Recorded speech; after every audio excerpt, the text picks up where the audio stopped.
The TinSan Motorsport team travelled to Harewood Speed Hill Climb, where two of our drivers, Nigel Walton and Miranda Gibbs, would be competing in the Classic Marks Speed Challenge. Nigel had recently attended the excellent Harewood Hill Climb Driving Academy, so had a much improved understanding of how to drive the track, but still lacked practice time when it came to this event. At the academy, attendees receive lessons in the classroom and head out onto the track to walk the course with an instructor.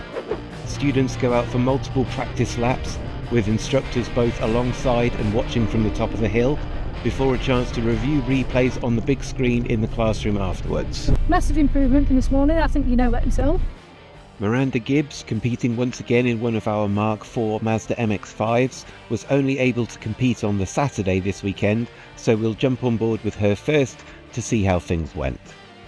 The start sequence actually placed her just in front of one of the fastest drivers in the paddock, so Miranda had to request from the marshals that they allow extra time to prevent her from being caught up. They duly obliged, and Miranda was actually allowed to complete her entire run before the next car was released. Ordinarily, timekeepers note the initial times for each driver and adjust the release timings accordingly. Big gap. I'm getting better, sort of.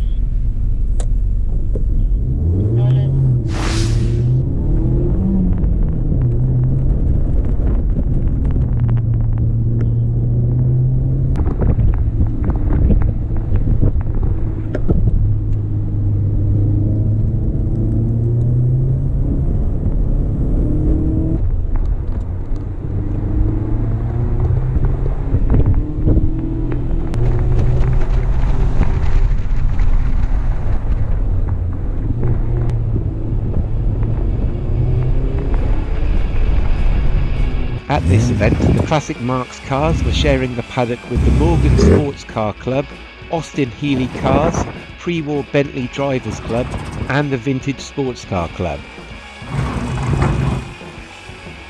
Amongst the Classic Marks contingent, Alan Cavendish suffered a serious crash in his Scimitar GTE SE5.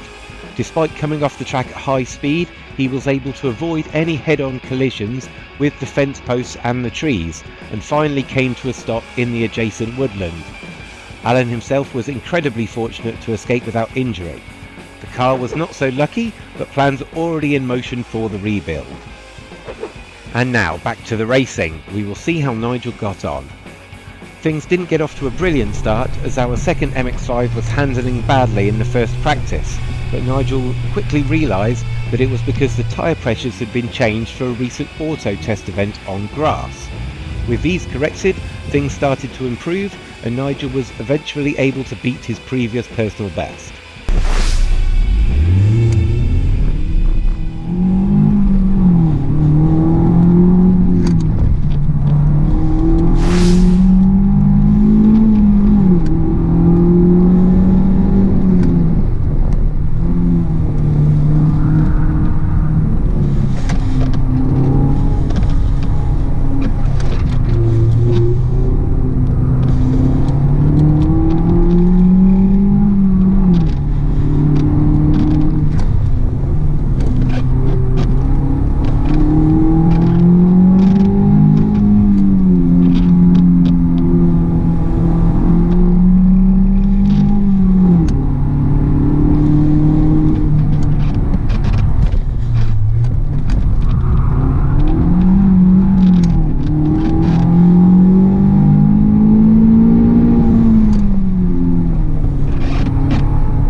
The TinSan brand was very much in evidence over the weekend, even getting a shout out on the live commentary, and we were very happy to sponsor a social event on Saturday night with drivers gathering for a fish and chip supper and drinks. All donations from the evening went to the CMSEC's chosen charity, the Pulmonary Hypertension Association. As always, we hope you enjoyed the video, and please make sure to subscribe and click the bell so you don't miss out on our future content.